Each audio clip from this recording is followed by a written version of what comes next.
ഭരണകക്ഷിയുടെ മൂക്കിനു താഴെ ഡൽഹിയുടെ സ്ഥിരാകേന്ദ്രത്തിൽ കേന്ദ്ര ഭരണകൂടത്തെ വിറപ്പിച്ച കെജ്രിവാളിന് ഒന്നിനു പുറകെ ഒന്നായ കേസുകളുടെ ഘോഷയാത്ര.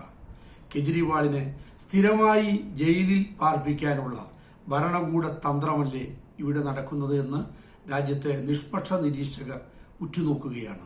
ഡൽഹി മദ്യനയ കേസിൽ മുഖ്യമന്ത്രി അരവിന്ദ് കെജ്രിവാളിനെതിരെ എൻഫോഴ്സ്മെന്റ് ഡയറക്ടറേറ്റ് വെള്ളിയാഴ്ച ആദ്യ കുറ്റപത്രം സമർപ്പിച്ചേക്കും.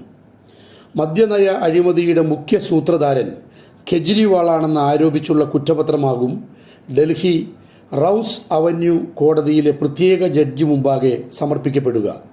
വെള്ളിയാഴ്ച കെജ്രിവാളിന് ഇടക്കാല ജാമ്യം അനുവദിക്കുന്നതിൽ സുപ്രീം കോടതി വിധി പുറപ്പെടുവിക്കാനിരിക്കെയാണ് തിരക്കിട്ട നീക്കം. ഇടക്കാല ജാമ്യം അനുവദിച്ചാലും കെജ്രിവാളിന് ഔദ്യോഗിക ചുമതലകൾ നിർവഹിക്കാനാകില്ലെന്ന് കോടതി കഴിഞ്ഞ ദിവസം വാദം കേൾക്കലിൽ അറിയിച്ചിരുന്നു. അതിനിടെ ഇടക്കാല ജാമ്യം അനുവദിക്കുന്നതിനെ ശക്തമായി എതിർത്ത് ED സുപ്രീം കോടതിയിൽ പുതിയ സത്യവാങ്മൂലവും സമർപ്പിച്ചു.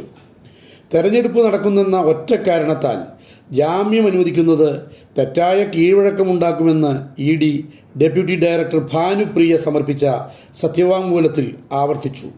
കെജ്രിവാളിന് ഔദ്യോഗിക കൃത്യങ്ങൾ നിർവഹിക്കാൻ ജയിലിൽ ഓഫീസ് ഏർപ്പെടുത്താൻ നിർദ്ദേശിക്കണമെന്ന് ആവശ്യപ്പെട്ട് അഭിഭാഷകൻ ശ്രീകാന്ത് പ്രസാദ് സമർപ്പിച്ച പൊതു താൽപര്യ ഹർജി ഡൽഹി ഹൈക്കോടതി കഴിഞ്ഞ ദിവസം 1 ലക്ഷം രൂപ പിഴയിട്ട് തള്ളിയിരുന്നു.